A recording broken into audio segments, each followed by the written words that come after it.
Well, there's an update to yesterday's story about the couple from Germany that were attacked off of a cruise ship in Brazil. I have new details. An arrest has even been made. And unfortunately, there is another sad story to report on today as a 23-year-old cruiser has lost her life after going overboard a P&O cruise ship down in Australia. Plus, Royal Caribbean is changing up their menu, and these changes are permanent, and they're coming to a cruise near you. Let's roll the intro.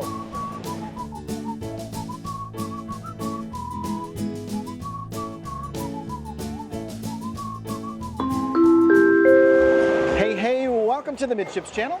I'm your Captain Corey, and thank you so much for stopping by the channel today. Once again, welcome on board the newest cruise ship on planet Earth, the MSC Seascape. It's a sea day today. I'm heading down to Puerto Rico, one of my most favorite cruise destinations imaginable. It's a beautiful day. You can see behind me, the ship's a little bit rocky, but what can you do? That's part of the game in cruising.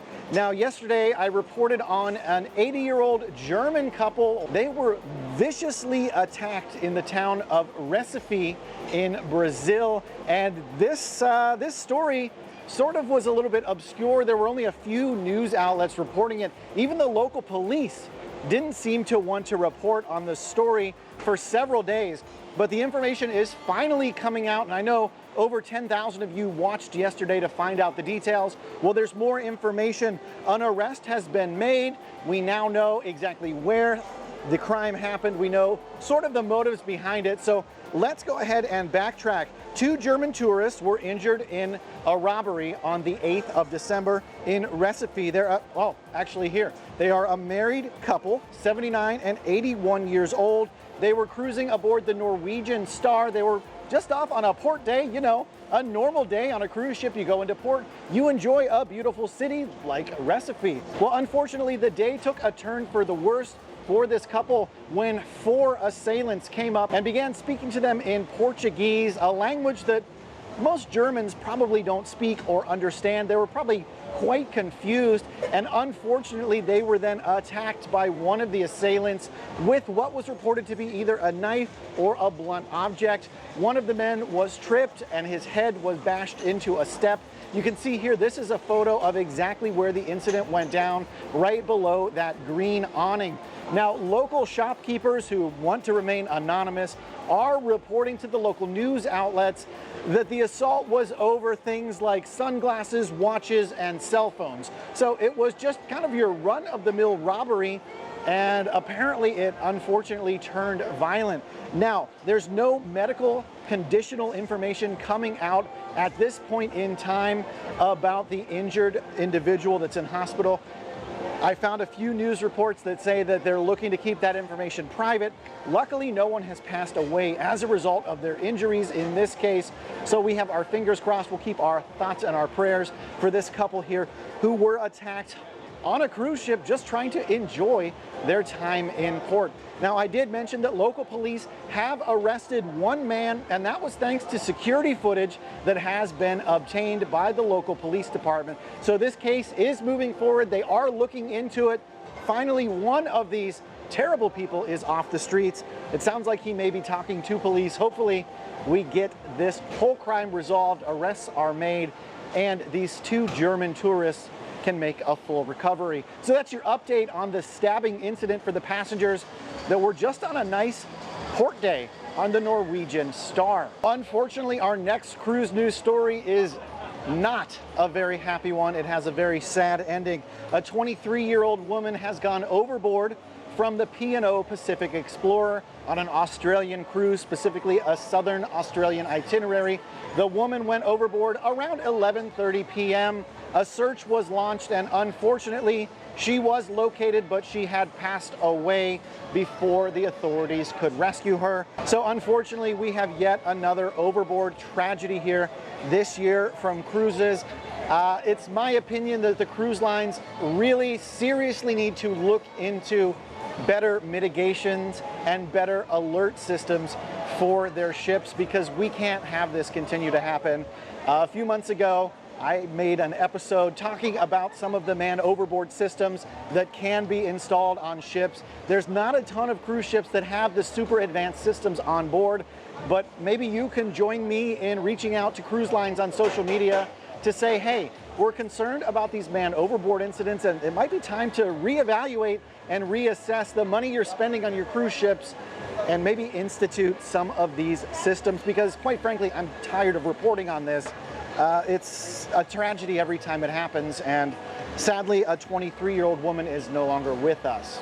Well, for the third time in as many days, I have to report to you on Carnival Cruise Line canceling over a month of cruises for now 2 additional ships. So that makes 4 ships just this week that have canceled a month's worth of sailings. Of course, the new Jubilee is going to be delayed by a month, so there you go, 6 sailings canceled. The Carnival Vista is going in for an emergency dry dock. So there you go, a month and a half of cruises canceled. Now we need to talk about Carnival Sunrise as well as the Carnival Miracle going into extended dry docks. We'll start with the Carnival Sunrise. She's currently located in Miami, operating those Caribbean cruise itineraries. Well, starting in February of 2024, she's going to be going into a dry dock, and it's a pretty long one. February 1st all the way through March 4th of 2024, the Carnival Sunrise will be in dry dock.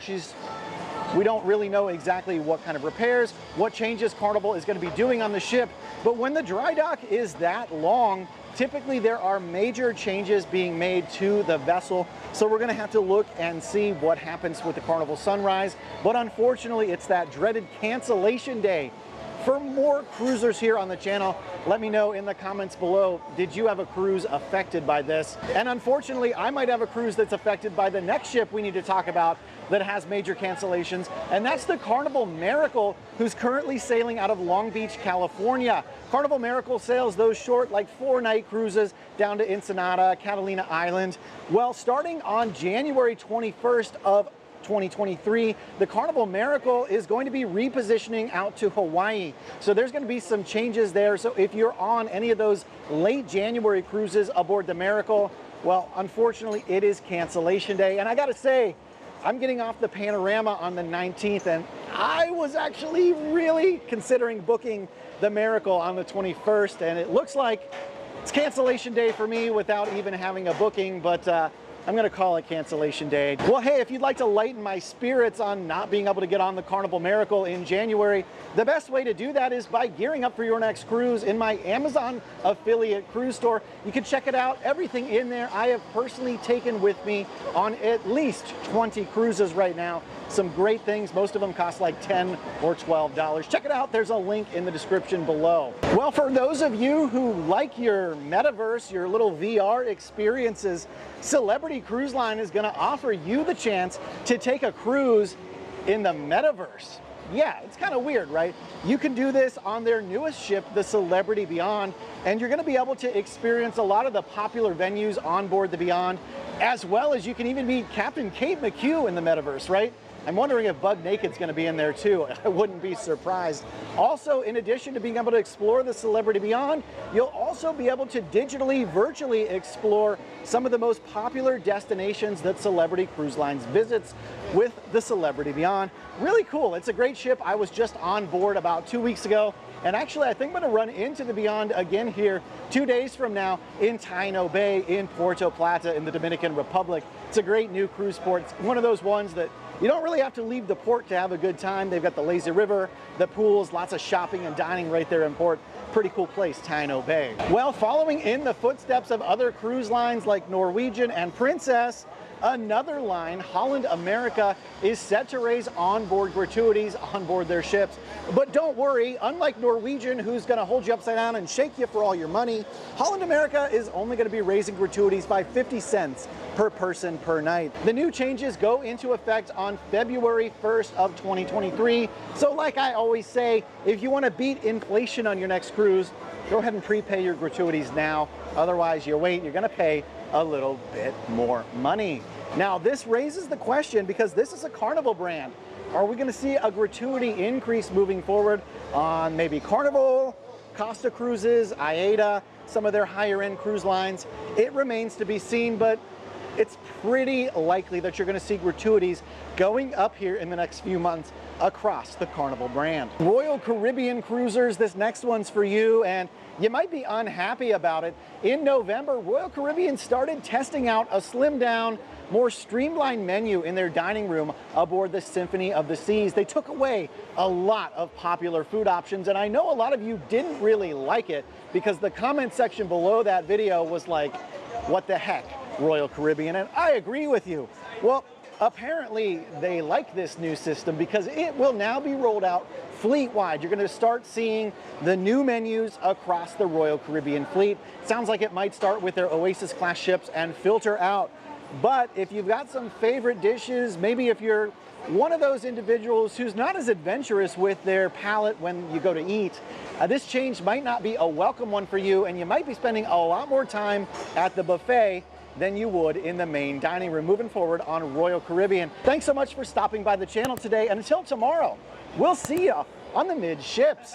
I'm gonna enjoy a little bit of my favorite cruise drink here, the Blue Hawaiian. Y'all know I get a few of these here on the cruises. It's been a great time. MSC, like I said in yesterday's episode, has really stepped it up every single time I've been on board the ships. I did a little bit of lunch in the main dining room today, enjoyed a cool little salad. It was like a Tex-Mex situation, chicken, bacon, cheese on a really nice mixed green salad. Really good time. Got to see Gerald. He was a server of mine on another MSC ship. Like to keep in touch with all of the crew that I can. So shout out to Gerald. It was great to see you again, man. Hey, thanks so much for stopping by, and we will see you tomorrow from Puerto Rico. We'll see you then.